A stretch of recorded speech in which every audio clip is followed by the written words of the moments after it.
Hello friends, welcome back to my YouTube channel study art hub. So friends, आज मैं discuss करने वाली हूँ एक्सप्रेशनिज्म आर्ट मूवमेंट के बारे में, जिसे इंग्लिश में एक्सप्रेशनिज्म और हिंदी में अभिव्यंजनावाद कहा जाता है। इवन अगर आपने प्रीवियस क्लासेस मिस की हैं तो ज़रूर देखिएगा, आपको लिंक डिस्क्रिप्शन बॉक्स में मिल जाएगी। इवन आप लोगों के कॉमेंट्स आए हुए थे कि मैम इस बुक का क्या नेम है, तो मैंने कॉमेंट का तो रिप्लाई दे दिया था, फिर भी मैं एक बार और आपको रिमाइंड करा देती हूँ। यूथ कॉम्पिटिशन टाइम, ठीक है। यूथ कंपटीशन टाइम इस बुक का नेम है। इवन अगर आप इस बुक को डाउनलोड करना चाहते हैं तो आप मेरे टेलीग्राम से डाउनलोड कर लें, ठीक है। चलिए, और टेलीग्राम की लिंक आपको डिस्क्रिप्शन बॉक्स में मिल जाएंगी। अभिव्यंजनावाद एक्सप्रेशनिज्म आर्ट मूवमेंट 1904 ईस्वी में शुरू हुआ था जर्मन में, ठीक है। जर्मन में शुरू हुआ था। इसके फाउंडर जन्मदाता एडवर्ड मुंक कहे जाते हैं। और अभिव्यंजनावाद के 2 और आर्ट मूवमेंट रहे थे, एक था ड्राई ब्रुकले, दूसरा है Blue Rider group. Die Brucke Dresden शहर में ये स्टार्टिंग रहा था, ड्राई ब्रुकले का। इसके फाउंडर कहे जाते हैं लुडविग कृष्णर।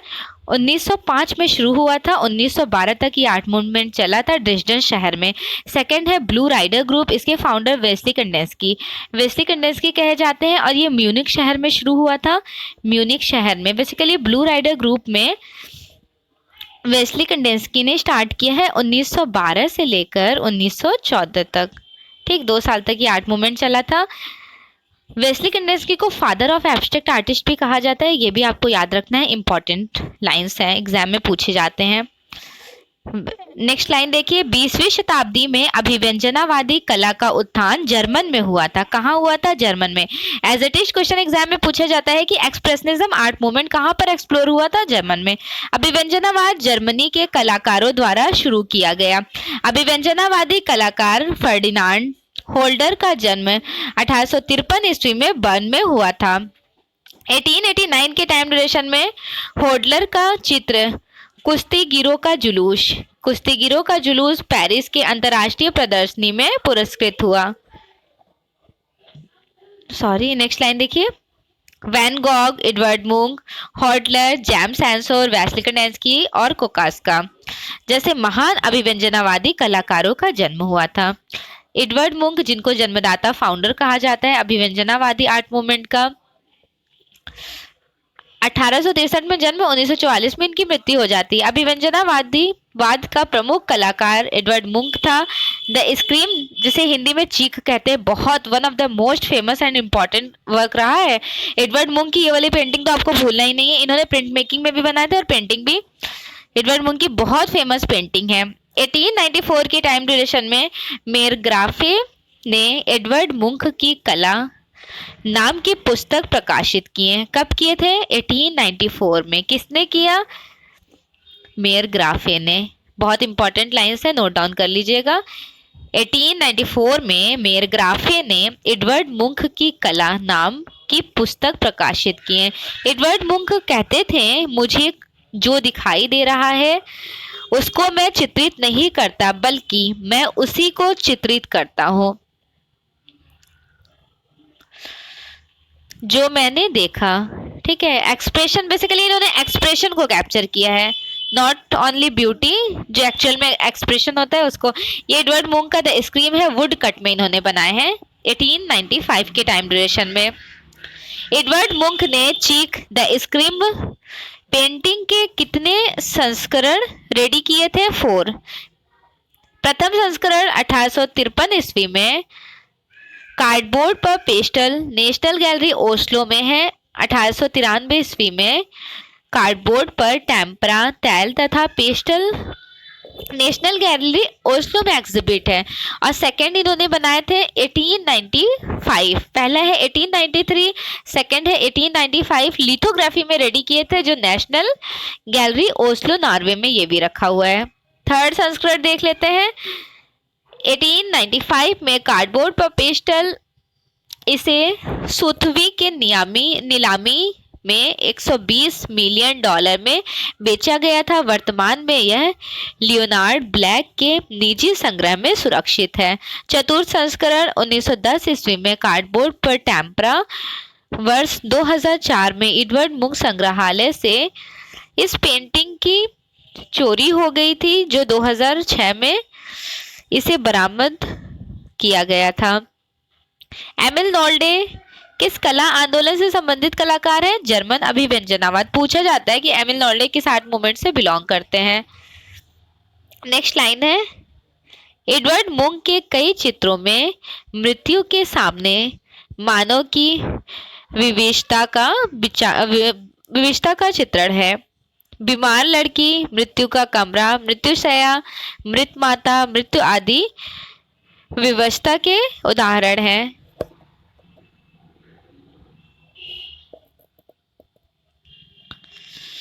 जेम्स एंसोर का जन्म 1860 ईस्वी में ऑस्टेड में हुआ था। जेम्स एंसोर का सबसे प्रसिद्ध चित्र था ईसा का ब्रसेल्स में प्रवेश। ईसा का ब्रसेल्स में प्रवेश सबसे फेमस इनका वर्क रहा है। आधुनिक कलाकारों में से डोमी की कला में अभिव्यंजना के चिन्ह सर्वप्रथम दिखाई देते हैं। स्पिरिचुअल इन आर्ट के लेखक कौन थे? वेस्ली कंडेंस्की। ये पूछा गया क्वेश्चन है, इन फ्यूचर एग्जाम के लिए में भी पूछा जाए तो आपको नोट डाउन करना है कि स्पिरिचुअल इन आर्ट किसकी मतलब इसके लेखक कौन थे? वेस्ली कंडेंस्की। ब्लू सर्कस मार्क शागाल की even 2 to 3 times net JRF exam में भी पूछा गया है, इवन गवर्नमेंट जॉब एग्जाम में भी पूछा गया है, तो ये भी इन फ्यूचर एग्जाम के लिए इंपॉर्टेंट हो सकता है। ब्लू सर्कस किसका है? मार्क शागाल का, 1950। स्पिरिचुअल इन आर्ट आपको नहीं भूलना है।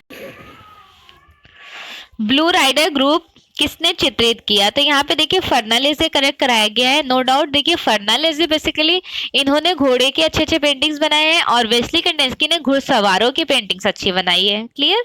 नेक्स्ट लाइन देखिए, अभिव्यंजनावादी कलाकार पॉल क्ली का जन्म 1879 ईस्वी में जर्मन में हुआ था। 1909 ईस्वी में वेस्ली कंडेंस्की ने म्यूनिख में एक 9 कलाकार मंडल की स्थापना की है। किसकी स्थापना?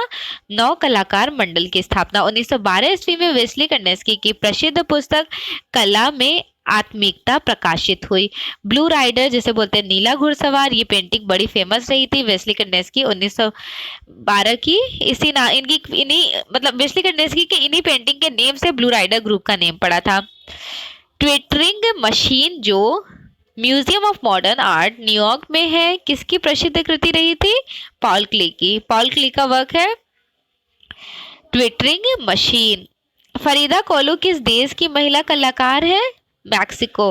काफी बार पूछा गया क्वेश्चन है एग्जाम में, काफी बार रिपीटेड क्वेश्चन रहे थे ये वाले। बाहाउस कला आंदोलन उद्विकास 1919 ईस्वी में वीमरनगर जर्मन में हुआ था और इसके फाउंडर जन्मदाता कहे जाते हैं वाल्टर ग्रोपियर। ठीक है, वाल्टर ग्रोपियर फाउंडर जन्मदाता कहे जाते हैं। फरीदा कोलो किस देश की महिला कलाकार है? मैक्सिको। बाहाउस आंदोलन का उद्विकास 1919 ईस्वी में वीमरनगर जर्मन में हुआ था। ठीक है, 1919 में वीमरनगर जर्मन में हुआ था और इसके फाउंडर कहे जाते हैं वाल्टर ग्रोपियर। और क्या होता है बाहाउस? एक ही घर में चित्रकला, मूर्तिकला, स्थापत्य कला का एजुकेशन देना, बनाओ घर, दैट मीन्स बाहाउस। ठीक है, वीमरनगर जर्मन में स्टार्ट हुआ था। फरीदा कोलो किस देश की कलाकार थी? काफी बार पूछा गया क्वेश्चन है। अति यथार्थवाद और जुदाई यथार्थवाद।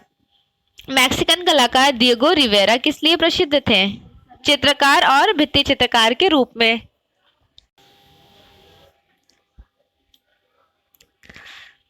बाहाउस आंदोलन का उद्विकास 1919 ईस्वी में जर्मन में हुआ था। फरीदा कोलो किस देश की कलाकार थी? अति यथार्थवाद तथा जुदाई यथार्थवाद। मैक्सिकन कलाकार डिएगो रिवेरा किस लिए प्रसिद्ध थे? चित्रकार, भित्ति चित्रकार के रूप में।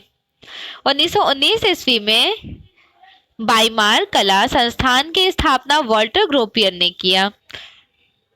वाल्टर ग्रोपियर ने संस्था को बाहाउस नाम दिया, जहां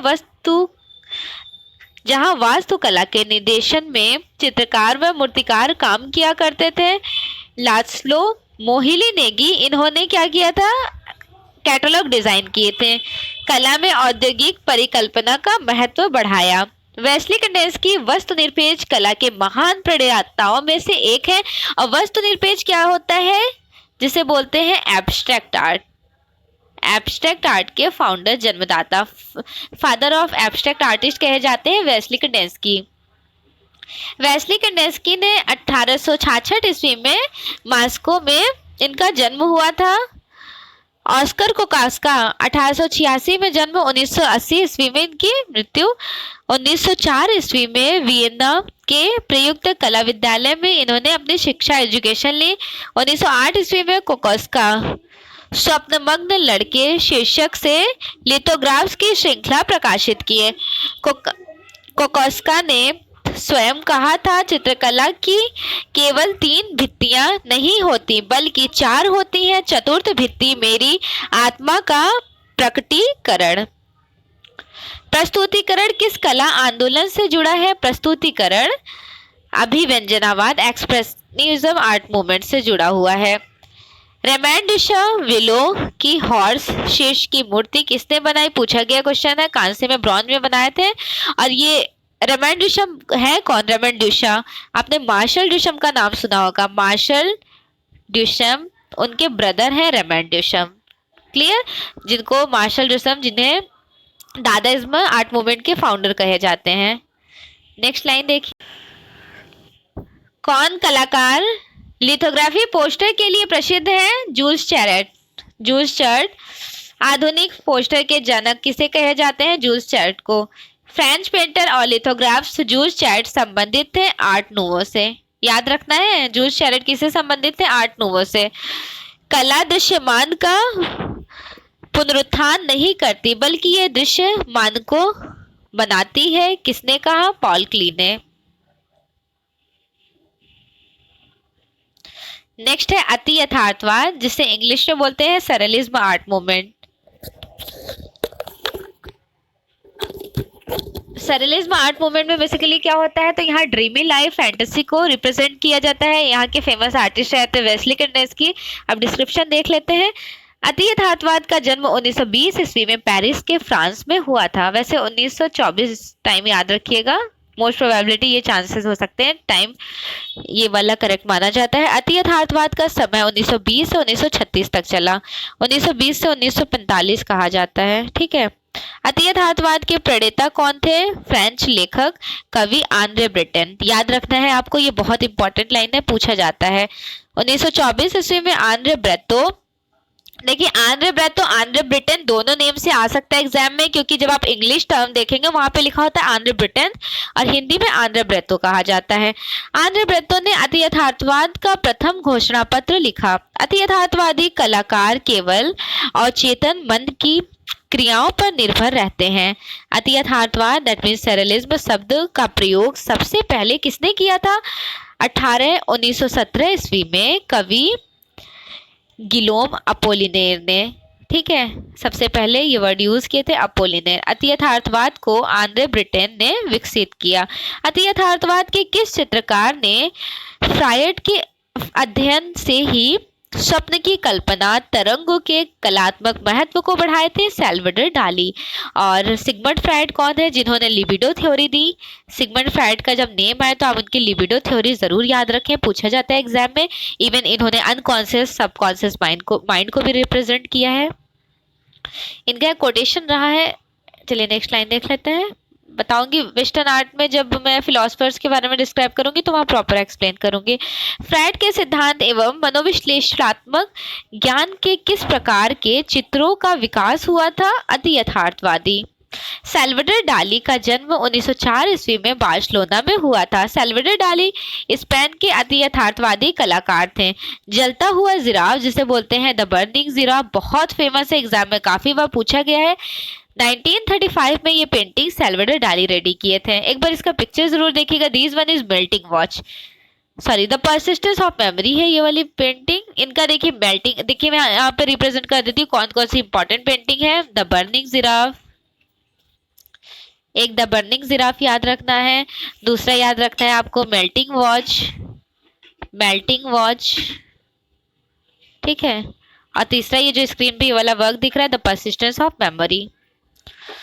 कौन सा चित्र सैल्वाडोर डाली का है? The persistence of memory.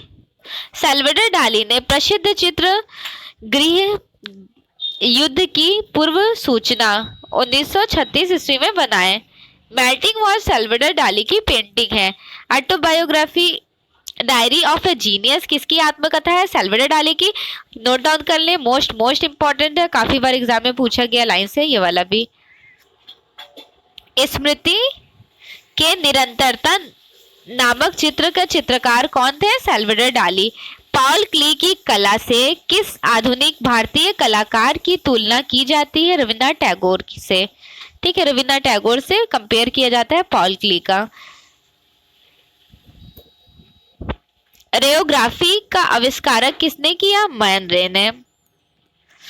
अति यथार्थवादी चित्रकारों में मैक्स अर्नेस्ट ने बहुत ख्याति प्राप्त की तथा अति यथार्थवाद प्रारंभ इसने किया। मैक्स अर्नेस्ट ने 1925 ईस्वी में फोतास पद्धति की आविष्कारक।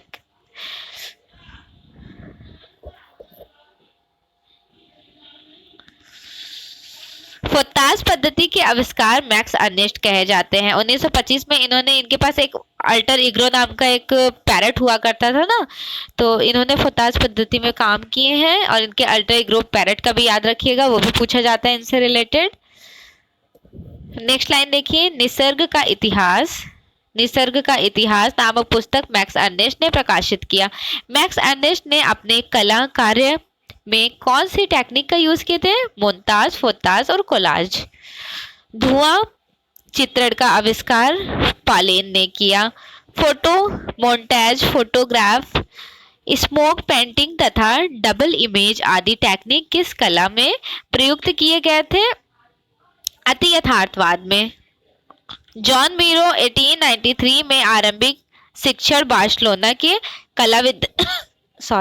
कला विद्यालय में हुआ। जॉन मीरो पहले फाववाद व उसके बाद घनवाद के ओर आकृष्ट हो गए थे। चांद को देखकर भौंकता कुत्ता, ये बहुत फेमस पेंटिंग रहा था, जॉन मीरो का एग्जाम में पूछा गया है। नेक्स्ट लाइन है, किस अति यथार्थवादी चित्रकार ने the wall of the moon, ये वाला भी इंपॉर्टेंट है जॉन मीरो का, ये वाला भी एग्जाम में पूछा गया क्वेश्चन है। इन्होंने भित्ति चित्र रेडी किए थे पेरिस में यूनेस्को इमारत पर। कहाँ पे भित्ति चित्र बनाए थे? पेरिस में यूनेस्को इमारत पर जॉन मीरो ने, उसका नेम था the wall of the moon. John Miro के प्रसिद्ध चित्र हैं जोते हुए खेत 1923, चांदनी रात में स्त्रियां व पक्षी 1949, सूर्य के सामने कुत्ता व आकृतियां 1949, भांड का महोत्सव 1924। नेक्स्ट आर्ट मूवमेंट है दादाइज्म आर्ट मूवमेंट, जिसे दादावाद भी कहते हैं। ठीक है, दादाइज्म आर्ट मूवमेंट इंग्लिश में बोलते हैं और हिंदी में दादावाद। दादावाद का जन्म 1916 ईस्वी में म्यूनिख के कबारे वेल्तेर में हुआ। दादावाद आंदोलन अपने चरमोत्कर्ष पर कब पहुंचा? 1916 से 1922 के टाइम ड्यूरेशन में। 14 जुलाई 1916 ईस्वी में दादावाद का पहला घोषणा पत्र किसने तैयार किया? ह्यूगो बॉल ने। दादावाद शब्द का प्रयोग टिस्टन त्रिजाना ने किया था। टिस्टन त्रिजाना ने इसका प्रयोग किए थे। दादावाद का नामकरण अनोखे ढंग से किया गया, जिसका अर्थ होता है लकड़ी का झूलता हुआ घोड़ा। दादावाद के जनक ड्यूशम और पिकाबिया कहे जाते थे। मार्शल ड्यूशम की है ना ये वाली पेंटिंग, जीने से उतरती हुई स्त्री, इसे बोलते हैं इंग्लिश में लेडी स्टेयरकेस, नहीं, न्यू डिसेंडिंग फ्रॉम स्टेयरकेस। मैं यहाँ नोट डाउन कर देती हूँ, इंग्लिश और हिंदी दोनों याद रखिएगा। अगर नेट जेआरएफ की प्रिपरेशन कर रहे हैं तो हिंदी में भी इंग्लिश पेंटिंग को पूछ लिया जाता है। न्यूड डिसेंडिंग फ्रॉम स्टेयरकेस,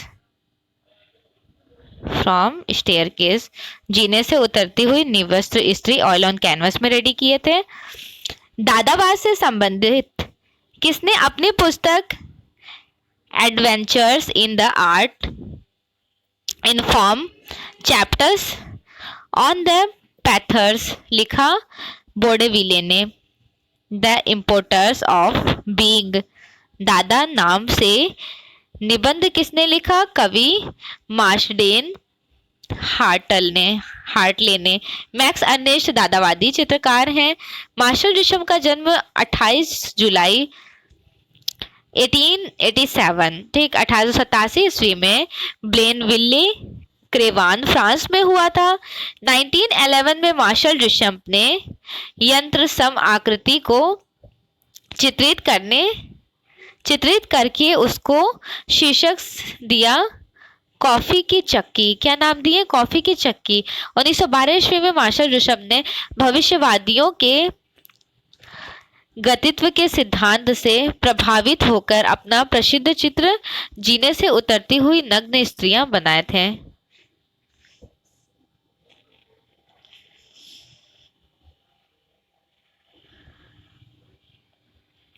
1917 में मार्शल दुचम्प की हुई प्रदर्शनी में उन्होंने मूत्रपात्र पर आर्मड नाम से हस्ताक्षर करके फव्वारा प्रदर्शित किए थे। पूछा गया क्वेश्चन है, ये भी इम्पोर्टेंट है।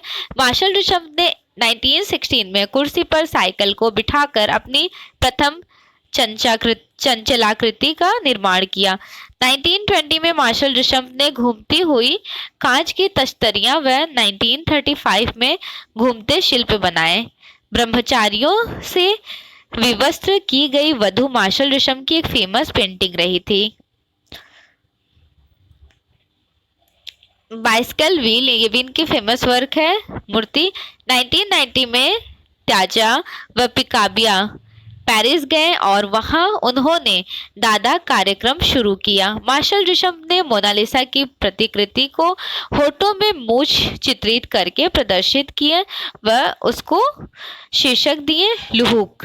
ठीक, लुहुक याद रखना है। मार्शल दुचम्प ने मोनालिसा की पेंटिंग में क्या कर दिए थे? मूछे लगा दिए थे। और मोनालिसा बहुत फेमस पेंटिंग रही थी आर्टिस्ट लियोनार्डो दा विंसी की। लूव्र म्यूजियम पेरिस में एग्जिबिट है। 1901 से 1501 से लेकर 1504 तक में कंप्लीट किए थे। Leonardo da Vinci popular would पर रेडी किए थे। इवन इस पेंटिंग में मिस्ट्री दिखाई जाती है और बैकग्राउंड में लैंडस्केप बने हुए होते हैं। नेक्स्ट क्लास में मैं डिस्कस करने वाली हूँ फाववाद फेवाइज स्मार्ट मूवमेंट के बारे में। चैनल पर न्यू है तो सब्सक्राइब जरूर कर लीजिएगा। Thanks for watching best wishes for your exam.